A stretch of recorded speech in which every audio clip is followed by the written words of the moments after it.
welcome back to the Chaotic Little Book Corner. Surprise! Fellow cyborgs, welcome. Yes, hello, fellow cyborgs. Well, I'm hoping some of you are cyborgs. We can probably get some cyborgs over yeah, here. hopefully. Let's see how that goes. Well, because this is going up on your channel. That's so, true. Yeah, that's true. If you're not a cyborg yet, maybe you should be. Yeah, you definitely should. I think most of mine are probably already cyborgs. Hopefully. That live in chaos. Yeah. I think that's how it works. Hello, chaotic little cyborgs. Hello, chaotic little cyborgs.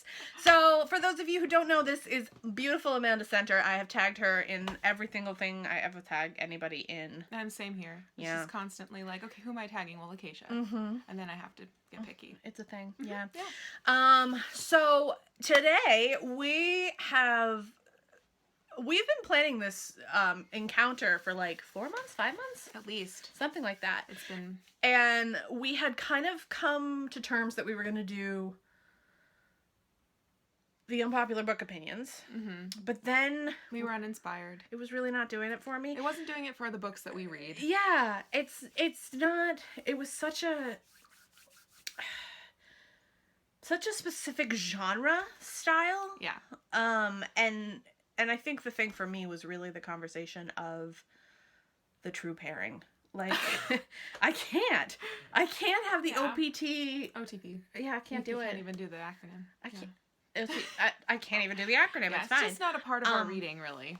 No, it's really not. And I try and dive more into the relationships in general and accept that the author knows what they're doing. Yeah.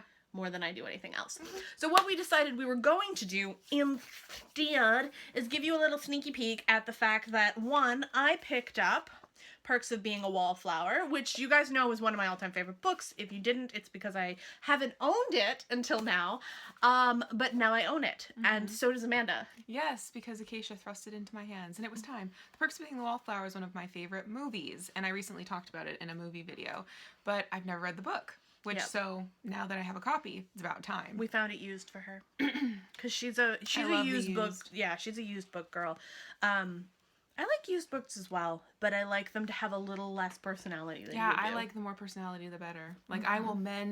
I will mend bent covers. Will you really? Yes, and like, if like a page has been kinked, I'll go there and try to straighten all of them out one at a time. Breathe life back into those personalities. Yeah, no, I let the kinks sit as they are. I really do. The only thing that I struggle with is when I get a used book with water damage. Oh yeah, that's a completely different. That makes me sad. I very rarely get them because they're just... Let's have a moment of silence for the water damaged books. Okay. However, I think I have to admit I have a couple books of my own from the past that have water damage. Mm. From my angsty teen years where I thought it was really cool to read in the rain. Oh. Yeah, I didn't. I definitely tried to do the what's his name? Super angsty writer, J.D. Salinger sort of style. Oh, yeah. Like, I really tried to... Just be all up in it. Oh, yeah, I was all for it. So, what we're going to do today is we're going to discuss the differences in experience for the two of us. I'm going to discuss from the standpoint of my first reading experience, and Amanda's going to talk about her watching the film experience. Yeah, I have seen the film as well. Yeah, but I have never read the book, and the film was my first way to experience the story, where you read it first, right? Mm-hmm. Mm-hmm. So, do we want to give... All right, I'm going to get... Where are you? I'm going to get Spoiler Mouse. Spoiler Mouse out. Because I feel like there are aspects of this book and the film that are very difficult to not discuss. Mm-hmm. There's enough to discuss for a while. There is. Without pulling out Spoiler Mouse, but Spoiler Mouse might come out. It might come out, so, yeah. Just be aware. So just be aware, you guys have not seen Spoiler Mouse in a while. When Mousy comes up, it means Spoiler Mouse. Mm-hmm. He lives in a little teacup because he's my dormouse. Twinkle, twinkle, little bat. I wonder where you're at. So okay. we want to start with just like a general synopsis, like introduction to the story in case no one has a... we can start there. Yeah. Yes. So the book is a story about a young boy, and his name is Charlie. Mm-hmm. And Charlie has recently lost a friend. Mm-hmm. And he has really gone into the high school experience alone. and He's really isolated. No he's friends. extremely isolated. Mm-hmm. And as the book progresses, he starts to introduce himself to more and more people with the help of his two friends, Sam and what's her brother's name? Oh, dang. Did not. We'll edit. Also, but it's like I've seen the movie a bajillion times. How do I not know his No, name? I have two. Patrick. Patrick. Yes. Patrick is Sam's stepbrother. Yes. And the two of them meet Charlie, and they kind of begin to introduce him to a world of acceptance. I think that's the best way to explain it. And they take him under Their their wing, yeah. wings and make him a part of their friend family, in essence. And then lots of high school-esque kind of escapades occur. Yes. Yeah, that's high school setting. And in the background of this whole story, you are learning. So in the book, it's written as epistolary style, and he's writing letters to his journal. So it's a really interesting conversation because he talks a lot about books because in the movie They touch on it a little. they touch a There's little few bit on the scenes. fact that he's an avid reader. But in the book, it's actually really interesting because I believe he starts the whole thing off really diving into To Kill a Mockingbird. And because I haven't read this since I was about 16, but it stayed with me this long, and oh my gosh, I'm gonna be 27 tomorrow. That's okay. It's been 10 years since I've read this. That's not okay. Maybe you should just start reading it now. Okay. Okay, cool. Bye, guys. Bye. We're gonna go buddy read in the most active way Same possible. room. So there's this background conversation of his mental health and how it's affecting his daily life and how it's affecting his reading tastes and his activity in the world. And that becomes like one of the major themes within It's the a movie. huge theme in general. It's almost maybe what the reason that this book exists. I is think for it's that the conversation. reason. Yeah, and I wish it was not. I don't think it's skimmed over in the book or the movie, but I don't think it's recognized. I think there's this angsty teen following that misses the boat of what the point was. Because it's interesting. This is a Simon & Schuster book, but it's from the MTV world. So it's back in the 90s probably. When is it from? But when MTV actually was legit. That was the primo place to get your entertainment. Yeah, it really was. Copyright 99. So this was, that was right around the time when MTV was still actively. That was before my Super Sweet 16. But I mean the thing was that that was the time when I think in the 90s people were starting to try and have a conversation that was more open and honest about the mental health facility. Became voice. So Charlie. Yeah. Charlie is, in my opinion, one of those characters that is really underrated. Because I don't think that Charlie actually ever fully is given. I think there's been this train of followers that obsess over the idea of Charlie, but not the point of Charlie. So where Charlie shines is Charlie's a very strong individual. He's maintaining a life forward while dealing with a past. Yeah. And he is going to school while feeling as if, because I believe, if I'm correct, I think there is an element of he left school for mental health reasons for a brief period. Yeah. Which means that he's the crazy kid. Yeah, didn't he have a breakdown? He'd already had one breakdown. And so his family's kind of... Everyone's on eggshells with him. And because everyone's on eggshells with him, he feels really bad.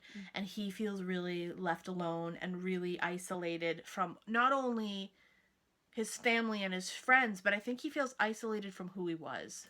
Well, in the movie, I think he comes across as a really quiet but apologetic sort of person. Like, it's kind of just like, I'm sorry you guys are having, like, he never says this, but it just feels like he's sorry that his family is worrying about him and has to worry about him, you know, and that the kids around him at school don't know how to deal with him. You know, he never really wanted the spotlight, but he didn't ask for, you know, his past and his mental struggles to happen, and they just did, and now everyone has to deal with them, but he wishes he wasn't the one causing. And that's a huge struggle that people with mental illness deal with constantly, is that conversation of, am I a burden? To the point where, at least from my experience, there's this element of burdenness to the point where you believe that if you could just change yourself, nobody around you would have to deal with trouble. And that's a really tough thing for an adolescent young man to have to deal with. Oh, poor Charlie. Poor Charlie. Well, and also, he's a male dealing with depression. Yep. And a male dealing with any kind of... Which actually, I think his ending revelation, which we'll get to eventually, potentially, if you've already read the book, you know what it is. If you haven't, go read the book, because it's totally worth it. I think we should probably just keep it for them to experience on their own. Yeah, I agree. But his ending revelation, it's interesting that the author chose a male to experience that. Yeah. Because that's a story that's really not told often. No. Not from a male perspective. Not at all. And also the guilt, the conversation of masculinity, the conversation of strength, and the expectation of society is so focused on this being more of a feminine style. A feminine experience. Yeah. And I think one of the interesting things about this book, and I have to admit, I talked about this with my English teacher way back when, I could have read Charlie as a female Charlie. Like her name was Charlotte, and everyone called her Charlie. And it would have worked as well. Yeah. So this is, and the relationship with Sam still would have worked. Yeah, I see that. All of it would have still worked. That's really interesting. Yeah. So it's almost like, for the sake of like standardization, that Chbosky had to pick a gender, but you can read Charlie as an age and gender fluid person. Correct. Yeah. I see that a lot. I think it's really, and I think that's a really interesting thing, because I don't think in the 90s the conversation of a gender fluid character would have been a high point. No.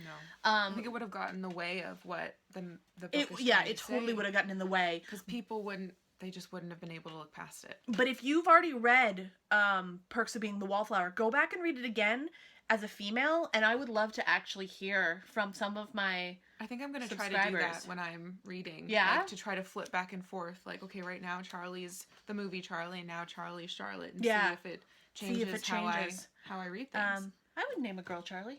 Charlie's a cute name. I agree. So... The other thing in this book that was really interesting, so let's talk about Sam for a second. Yeah, Sam. So Sam in the book Sam's a lady. Yes, Sam is a girl. Which again, you could probably fluidly change that as well. Probably could. Patrick though. Patrick, I'm sure you could change the fluidity of Patrick as well. However, Patrick is just such a lovable male. Yeah, Patrick is a wonderful character. It's so hard to change that, because you love that. I love him so much as a character. And he himself is a really interesting character to dissect as a general character, and in this book as well. So when you're hearing Charlie's perspective, he is really seeing and experiencing everyone else's experiencing around him. And that's the whole Wallflower conversation. Where you're witnessing everything. Yeah. But you're not an active participant. But you know what's going on. Everyone. And I think that's also a huge sign of intelligence. Absolutely. That a lot of people... And intuition as well. Correct. Yeah. And I think a lot of people, yourself included, who are like introverts, have that talent. And it's an underrated talent for an introvert. And Charlie definitely has that in spades. And so while he's watching Sam, even before romantic feelings start to form, he can see the self-destruction and the self-hatred and the the lack of self-acceptance. Yeah. Sam's a really, I mean, all of the characters, or at least the three main principal ones, Charlie, Sam, and Patrick, Yeah. are really complex people. And they all intersect with ideas of mental health. Yes. You know, and you get to see the different facets of it. And with Charlie, Sam and Patrick, you know, take him under their wings, as we talked about, and so they're almost like instantly family for him.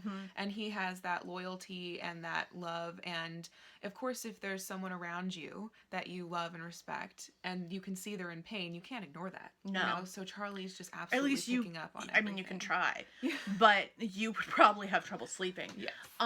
We'd hope. Yes. But fingers crossed. Be a good person. The thing for me with Patrick and Sam is there's definitely a conversation of consent around them. Yep. Because for Sam, her experiences with men revolve mostly around less intelligent or older. It's not the same interchangeable, like they aren't unintelligent when they're older, but they are unintelligent when they're younger. And she really seems to accept that either she is wanted by a man of intelligence, but he must be above her station as an elder, or she has to go below her station as far as intelligence goes, but as far as looks go, it's almost on the same level of playing field. So she can't find or accept a relationship where she's on an equal playing field with both. She's always a submissive, and that's where she naturally puts herself. I think that's where she feels she belongs, and that becomes really hard for Charlie to stomach because he adores Sam. And Patrick. And he doesn't understand how they could compromise for people who don't deserve them, in essence. And you definitely see the conversation very briefly in the film, but it's there, about their upbringing with their fathers, their given fathers, and how Patrick's sexual identity is challenging to his father in general. And Sam finds relationships that are of a sexual nature within her father's friendships. So like his surrounding people, that's where she goes for her original escapades. And it's very, very much a conversation of consent with her. Like, was she going to them because she was looking for what her father wasn't giving her, or was she going to them because she was actually interested? And then Patrick is so, oh my gosh, that poor boy. It's abusive and emotionally manipulative. And I think the emotional manipulation and questionably abusive relationships, that's what Charlie is witnessing both Patrick and Sam having to deal with over and over again. And that's a really important thing to be reading about, especially since this is aimed at teens. Because it can be sneaky, and you don't realize that you're in an Edward Bella relationship. Yeah, you don't figure it out. It's too late. And it's kind of like how they read Edward and Bella, and it becomes this ideal relationship. Same with Christian and... Oh, in 50 Shades Inner of Grey? Goddess Girl. Yeah. I don't know. Yeah. I don't remember. I don't care. Didn't read it. I read one. Oh. Because one of my really close friends is obsessed with it. Oh. And it was one of those, you must read this. And I was like, weird. Anyway. But in terms of those conversations, those are geared towards teens. And as soon as you give those to a teenager, they begin to formulate their idea of what a romantic relationship looks like. And this book challenges that so beautifully. Yeah. But it challenges you to make your decision. It doesn't challenge you in a, oh, you're bad for making this decision. Like you're doing it wrong. It's just like, this is a struggle that you might have to face, and each person decides where their boundaries are. And it's okay. Whatever your decision is, it's okay. And that, I think, is the beauty of Charlie and Sam and Patrick's relationship and love as a family and as romantic interests in certain aspects. Nobody is expecting anything of the other person that they don't already have within them. Yeah. It's a total... It's open and unjudgmental. Honest and unjudgmental, yeah. It's just love. Like, these are who we are. These people. Let's talk a little bit about the side friends and the relationship. in the film between Charlie and his little girlfriend that's not really a girlfriend, but a girlfriend. Is there enough to talk about with that? The only reason I bring it up is because she is so dependent on the idea of love from Charlie. And he's so unable to give it to her because he has that. He doesn't have it for her. Yes. That she's like, she just plays such a great opposite Sam. Yes. As far as the film goes, the person who played her was just such a great opposite. A foil. Yeah. In a sense. And also you got to see a different side of Charlie. Yeah. And how he would deal with people that he didn't consider family, in essence. Which is, is just really interesting because you think you know Charlie inside out, but you know the really intimate side of Charlie. Yeah. And this is a more casual, very teenage aspect And to also Charlie. a shielded Charlie. Yes. That is the big difference, I think, is you get to see Charlie in a fight or flight mode. Where he is trying to maintain sanity and maintain a level of compassion for this girl because he really does want to like her, and it's so hard watching him because he so badly wants to love her because she loves him, but he just doesn't have it in him. Oh my god, I love this film. I love this book. I just do. It's good. There are a lot of just really subtle things that the book, or no, I don't know about the book, but that the movie touches on. No, it's a pretty accurate. It's a pretty accurate depiction in regards to just like teenagedom. Like it just covers a lot of the different aspects of adolescence in high school, and what they can get up to and get into, and how deep they can be feeling things, and what they're feeling and what they're dealing with. Oh, that's really interesting. All right. So, there was no need for Spoiler Mouse. No. I think there was enough to talk about without Spoiler Mouse. I think there was. And if you want to hear something about things with Spoiler Mouse, go read the book first and then come back or watch the movie. Or watch the movie. Either way. You're allowed. Okay, Amanda's going to allow you to watch the movie. Either way, come back and comment down in the comment section below. Amanda is actively on my channel frequently. So if you comment down below, I will message her, and the both of us are open to a conversation. And especially if you like tag me, you do like plus Amanda Center before, if you want to just specifically talk to me. Yeah. Or you can reach me on Goodreads if you want to talk there as well. We'll link her channel, her Goodreads, all of that down below. The only thing is, if you want to discuss a spoilery aspect of it, please put spoiler at the top and then at least do a few things so that it goes out of context, or not out of context, out of vision, because I don't want any of my specific chaotic crew to be spoiled and to lose that opportunity. Because I think that is some of the things that we haven't talked about, when you discover what they are at your own pace, they're really impactful that way. So knowing that that's coming up it wouldn't completely ruin the reading experience, but just keep it spoiler free if you can. Here's what I would say on this. My experience in the world definitely impacted how I read this. And so if you can think about my experience and how I might be impacted by a book, you might understand a little bit of what you should be aware of. And if you think you can handle something that would affect me personally, then read it, go ahead. But if you find that sometimes I read books that are a little more intense than you would really prefer, then I would hold off on this one. Well, I think that it's a very important and strong read and film. Take care of yourself first. But it does go to dark places. Yes. But at least in the film, it's just suggested, you understand what's happening, and they leave it at that. And for me, that's the important thing. If I can read about triggering topics if it's not too graphic. Yeah, it's not graphic in here either. So just not the easiest book, but it doesn't talk about the easiest of topics, but I think that it doesn't make you confront you should them. talk about. Yeah. All right, guys. So this has been my video with this lovely Faith, and you should probably see me on her her channel at some point in the future, probably in the next week or so. And I will link her channel down below. I will link her Goodreads down below, and then whenever another video comes up between the two of us, I'll link that below as well. So if it's up, great, and it's linked. If not, it'll be later unlinked.